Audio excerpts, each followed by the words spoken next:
I'd been hunting these woods for more years than I can count, but nothing prepared me for that night under the full moon. It started like any other evening, setting up camp after a long day's tracking. But this time, the forest felt different, charged with an eerie silence as darkness fell. Not long after, I heard it a howl, unlike any animal I knew. Deep, guttural, and it chilled me to the bone. I thought it best to stay alert, so I kept my rifle close and fire burning bright. That's when I saw them paw prints near the campfire, huge and mingled with traces of blood. An uneasy feeling crept over me, but I pushed it down, chalking it up to local wildlife. Hours later, the full moon high and bright, a blood-curdling scream shattered the quiet night. It was human, filled with terror and pain. I grabbed my rifle and flashlight, my instincts as a hunter kicking in despite the dread filling my gut. As I approached the source of the scream, the trees seemed to lean in closer, shadows dancing in the flickering light. I found a man in a clearing, barely alive, clawed and bitten. He gasped a warning of a beast before his eyes glazed over. That's when I saw it, massive, with fur matted and eyes glowing red. A werewolf, the stuff of nightmares, stood before me. I fired instinctively, but the creature was fast, barely flinching as it disappeared into the woods. I knew then I wasn't just dealing with a wild animal. This was something far worse. The air grew cold, and my spine tingled as distant howls answered the one I had faced. Not one, but a pack was out there. I was in their territory, and tonight, they were hunting. Panicked but determined, I made a run for it, dodging between trees and bushes, trying to lose them. But these beasts were cunning, herding me towards an old, abandoned cabin. My heart pounded as I barricaded myself inside, scrambling to find anything that could serve as a weapon. They didn't wait long to attack. The door shuddered under their weight as one after another, they lunged. I fought with everything I had: branches, nails, anything I could throw or swing. I managed to injure a few, but their growls only grew fiercer. Then, the alpha emerged, its eyes burning through the darkness. We locked gazes, and I knew this was it: kill or be killed. I remembered the flared gun in my pack. With a shaky hand, I fired it directly at the beast. The cabin lit up with a blinding light, and the creature howled in pain, recoiling long enough for me to act. I charged, pushing it with all my might, feeling it stumble backward. Together, we crashed out of the cabin, tumbling towards the cliff I knew was behind us. I managed to break free, scrambling away as the beast, blinded and disoriented, lost its footing and fell over the edge. Exhausted, I peered down at the cliff's base as dawn began to break. There, in the dim light, lay the beast, no longer a creature of the night, but a man, one of the locals who had vanished months ago. The truth hit me hard.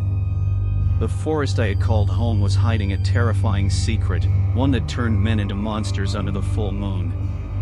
As I made my way back to the village, the weight of what I had experienced bore down on me.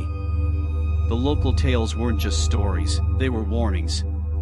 By the time I reached my cabin, the sun was fully up, but the shadows of the night still lingered in my mind. Now, as I sit here, loading my rifle by the fire, another howl cuts through the silence of the night. They are still out there, and I know they will return. But next time, I'll be ready. For I am no longer just a hunter, I am a guardian of these woods, protector of the village against the nightmares that roam under the hunter's moon. I may have survived one night, but the battle is far from over. And as the moon rises once again, casting its silver light through the trees, I brace myself for the night's watch. Whatever comes, I will face it, for these woods are my home, and I will defend them, come what may.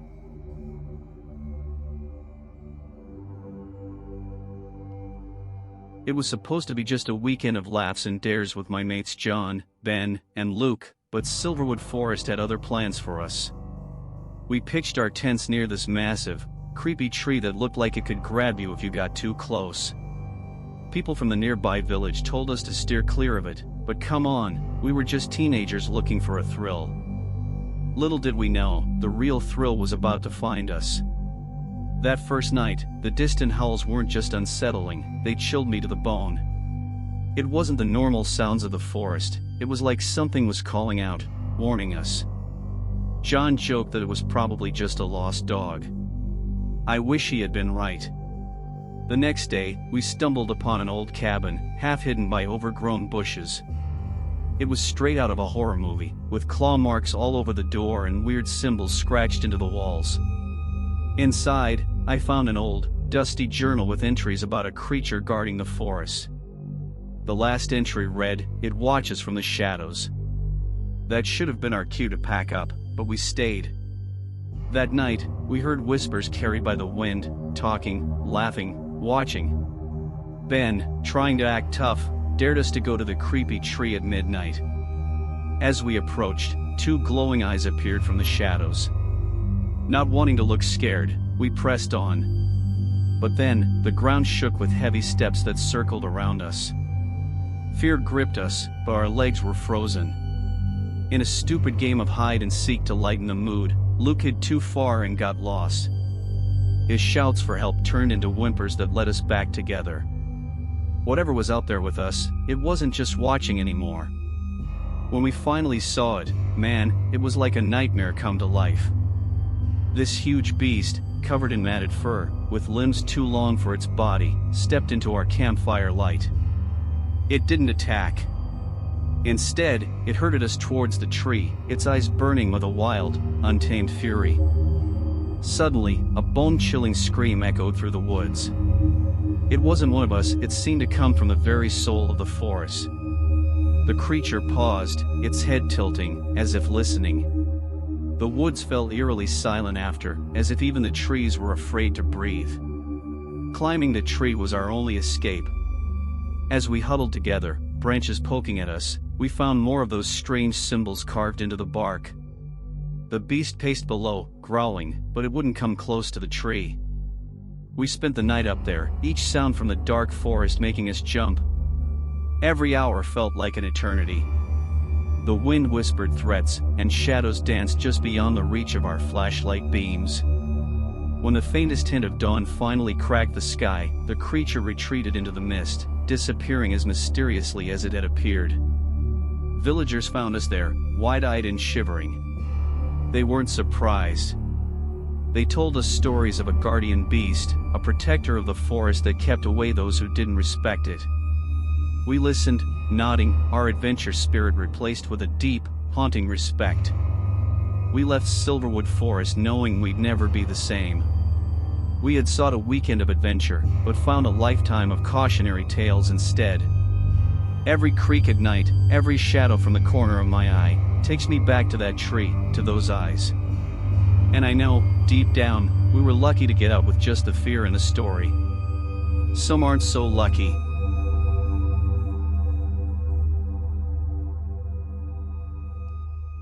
The first time I heard that howl, it was unlike anything I'd ever known, a sound that seemed to freeze the very blood in my veins. I'm Eric, a zoologist, and I thought I understood the language of the wild. But nothing could have prepared me for the horrors hidden in the depths of these dense, Pacific Northwest forests. I came here driven by a fierce desire to make my mark in the world of animal behavior science. The cabin I rented sat on the edge of the wilderness, a solitary outpost surrounded by towering pines and endless mystery. It was here, among old, creaking timbers filled with the journals and belongings of those who ventured before me, that I set up my base. The last scientist to stay here left behind a journal, its pages filled with frantic scribbles about creatures in the woods that walked like men. The local ranger, a man with deep, knowing eyes, had warned me when I arrived. "Be careful at night, Eric," he said, his voice low and grave. "Some things in these woods don't take kindly to visitors." I thought he was just trying to spook me. I was wrong. As night enveloped the forest, a profound silence settled, the kind that presses against your ears in its intensity. My equipment was all set, night vision cameras and audio recorders scattered around the cabin's perimeter. I wanted to capture every nocturnal whisper. But instead of the bustling nightlife I expected, there was an eerie calm. Then, from far off in the distance, it came a howl that twisted the night air, a call that seemed both ancient and terrifyingly close. I grabbed my recorder and edged towards the source of the sound, my heart thumping wildly in my chest. The forest felt alive, watching, as if every tree and shadow bristled with anticipation. Another howl, closer this time, its edge sharp with hunger. Something was out there, something big. I wasn't alone. I could feel eyes on me, countless eyes, hidden in the dark. The rustle of leaves, a snap of twigs, my senses were on fire with every little sound magnified in the oppressive darkness. As I reached a small clearing, the moon broke through the clouds, casting ghostly silver light over the forest floor. That's when I saw them, creatures, large and looming, silhouettes that were both wolf and man, their eyes glowing with a sinister light. Panic surged through me as they stepped into the moonlight, revealing their fearsome forms. These were no ordinary animals, they were monsters of flesh and fur, standing on hind legs, their maws dripping with anticipation. The largest one, a towering beast with eyes that seemed to burn right through me, took a menacing step forward, its growl a low rumble that echoed in my chest. I turned and ran, every gasp for air burning in my lungs as I heard them behind me, their growls a terrifying chorus that propelled my frantic sprint. The forest seemed to close in around me, branches catching my clothes, roots threatening to trip me at every step. The cabin was in sight, a beacon of safety against the night's shadows. I slammed the door shut behind me, barricading it with anything I could find. The walls shook as bodies slammed against the wood, growls and snarls seeping through the cracks. I crouched low, clutching a flare gun, the only weapon I had. Time stretched into eternity as I waited, listened, and hoped for dawn. At one horrifying point, a claw shattered the window glass, scraping inches from my face. I fired the flare gun, the bright, searing light filling the room and causing a momentary retreat. The night was a battle of wills, me against them, until the first light of dawn crept into the sky. Stepping outside at sunrise, the air crisp and clear, the night's terrors seemed almost unreal. But the destruction was there to prove it wasn't a nightmare. Broken branches, claw marks on the cabin walls, and a chilling trail of blood that disappeared into the woods. Shaken but determined, I collected evidence, fur caught on bark, soil disturbed by massive prints, all while a cold fear lingered that they were still watching.